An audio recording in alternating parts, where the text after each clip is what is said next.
Hello students, welcome to your educational channel Pankaj Science World. Students, we are studying the chapter acids, bases and salts. In that chapter today we have to study one of the interesting and simple topic. Name of that topic is water of crystallization.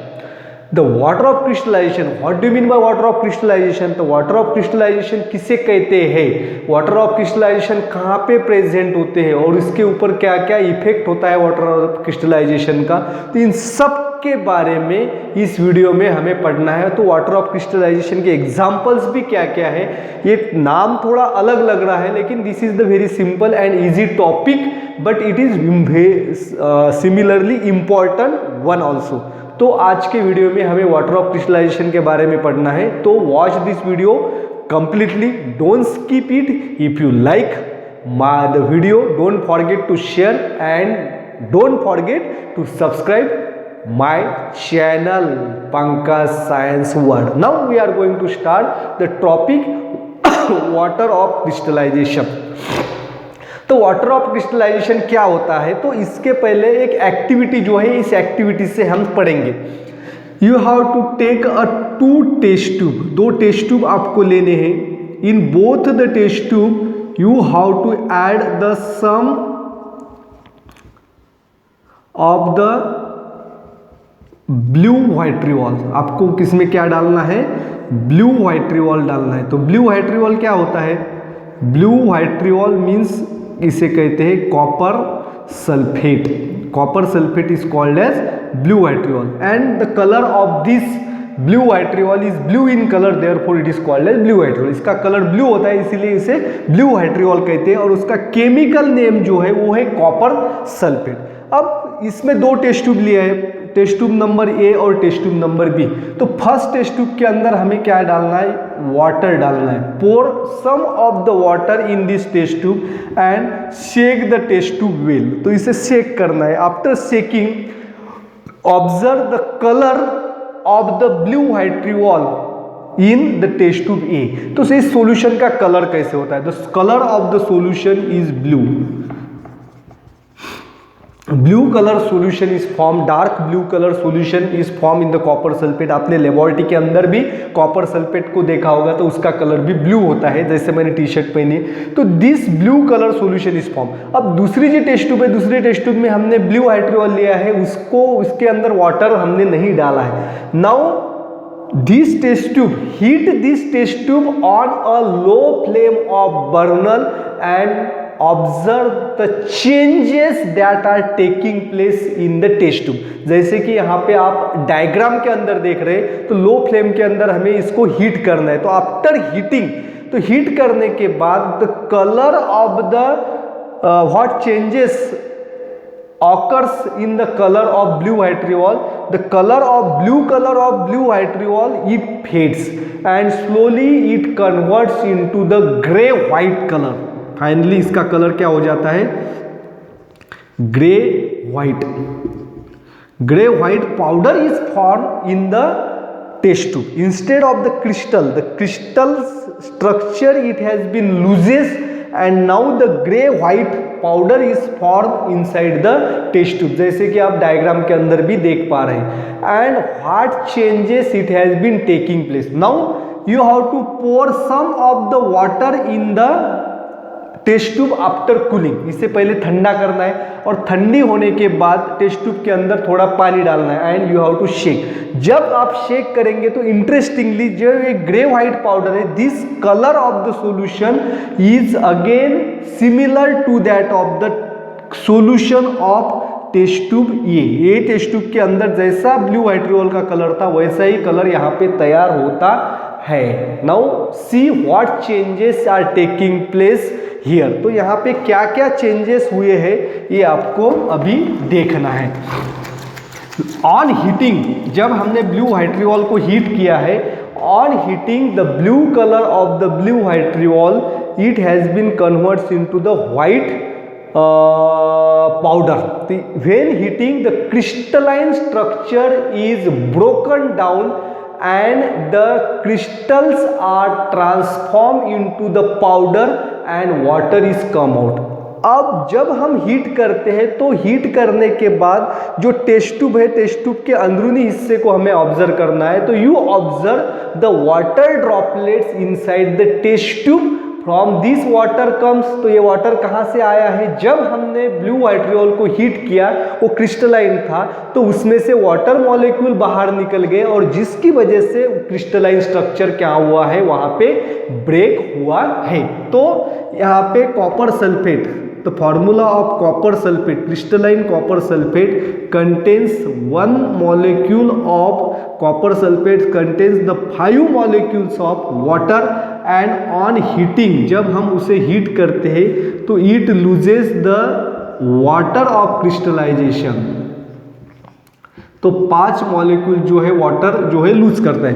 This is a crystal और crystalline structure and now it becomes a white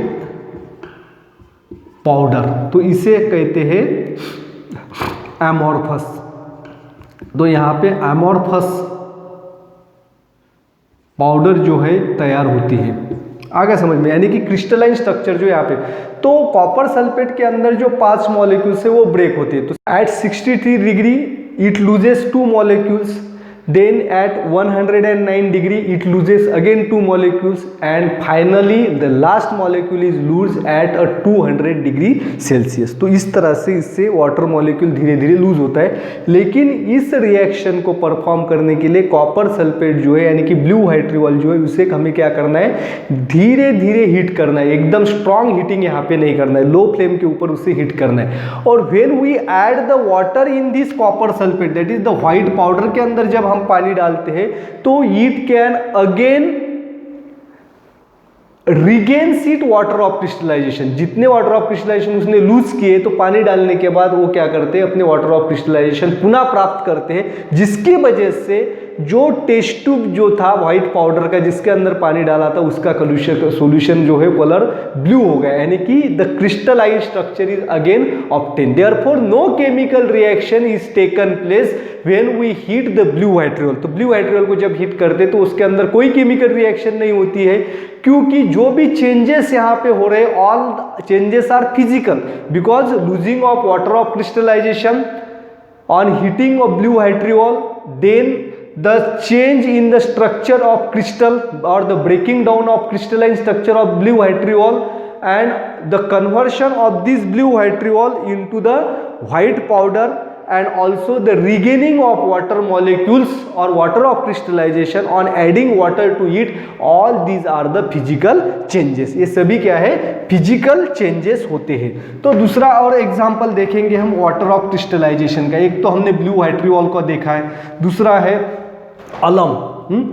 अलम जिसे कहते हैं अलम, इसे potash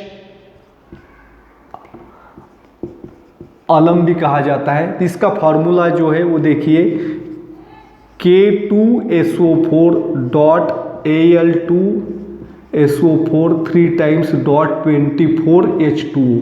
It means that this contains the 24 molecules of water of crystallization. It is called as alum. The another name is called it is also called as double sulfate of potassium and aluminium. Double sulphate of potassium and aluminium भी इसे कहा जाता है, क्योंकि इसके अंदर potassium sulphate और aluminium sulphates, इससे अलम बना है। जिसे अलम जो है इसे हम क्या कहते हैं, फिटकरी।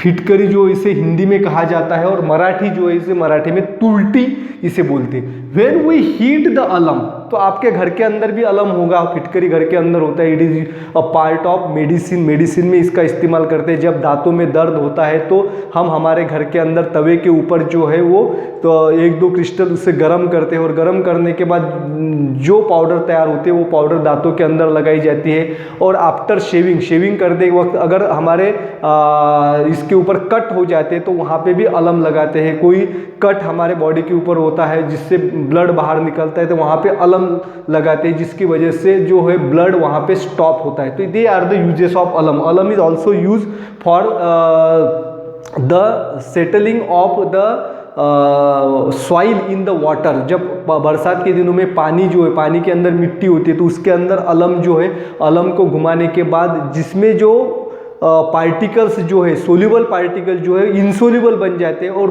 पूरे के पूरे जो सॉइल पार्टिकल्स हुए वो बॉटम में जमा हो जाते हैं, जिसकी वजह से पानी भी साफ होता है। These are the uses of alum. तो इस अलम को जब हम हीट करेंगे तो हमारे घर के अंदर, आपके घर में भी अलम होगा, इसको आप शाम में इसका एक्सपेरिमेंट कर सकते हैं। क्या करना है, तवे के ऊपर जो है अलम उसको डालना है और देखना है क्या इफेक्ट होता है। तो slowly it has been convert, there occurs the formation of water, वहाँ पे पानी तैयार होगा, पानी तैयार के थोड़े से बुदबुदे आएंगे और आफ्टर सम टाइम दिस अलम इज पफ्ड, अलम जो है पफ हो जाता है। पफ यानी कि वहाँ पे वो फूल जाता है और फूलने के बाद finally if we continue the heating this alum और the crystalline alum it converts into the white powder and it loses the water of crystallisation.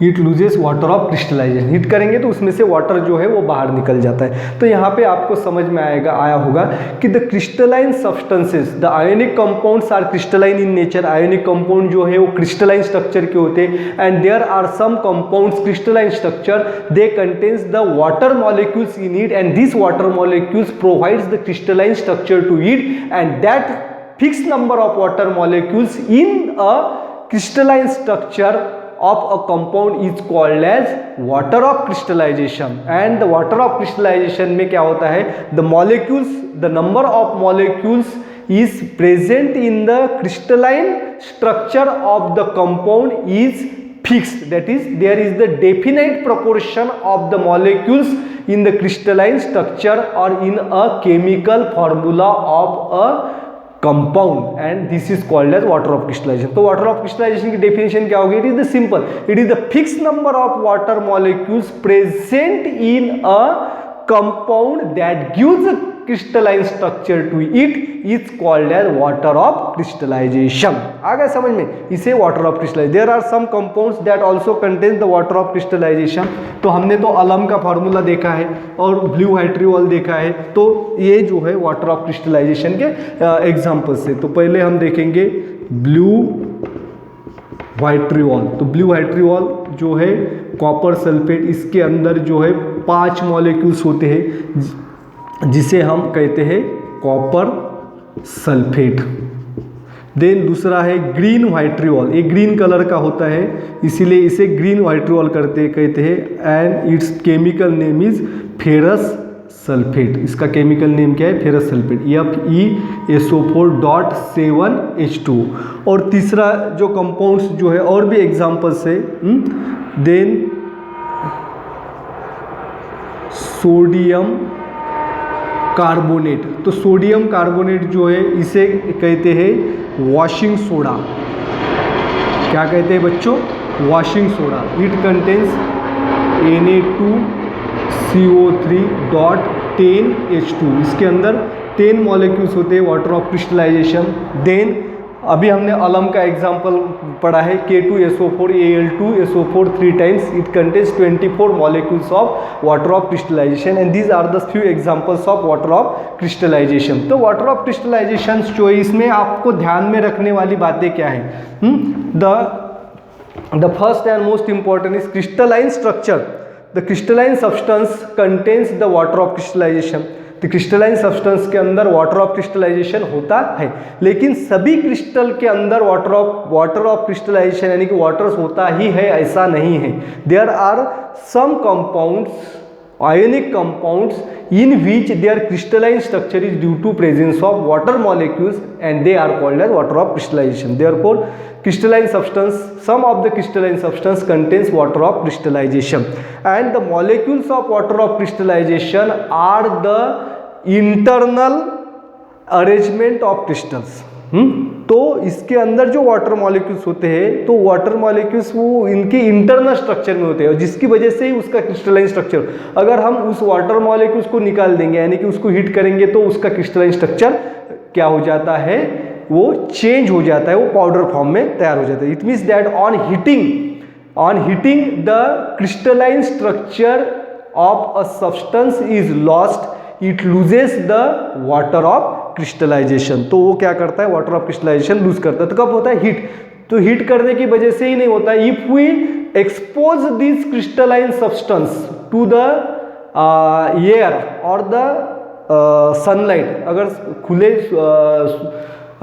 Sunlight के नीचे अगर हम क्रिस्टलाइन सब्सटेंस को, जैसे सोडियम कार्बोनेट है, कॉपर सल्फेट है, इसको अगर हम रखेंगे, हम खुले में अगर रखेंगे, तो भी इसमें से वाटर ऑफ क्रिस्टलाइजेशन लूज हो जाता है and it loses the crystalline structure and it converts into the white powder, and the part of the substance which is exposed or heat, it can lose its crystalline structure and crystalline shape। आ गया समझ में? and this is all about the water of crystallization। thanks for watching complete video।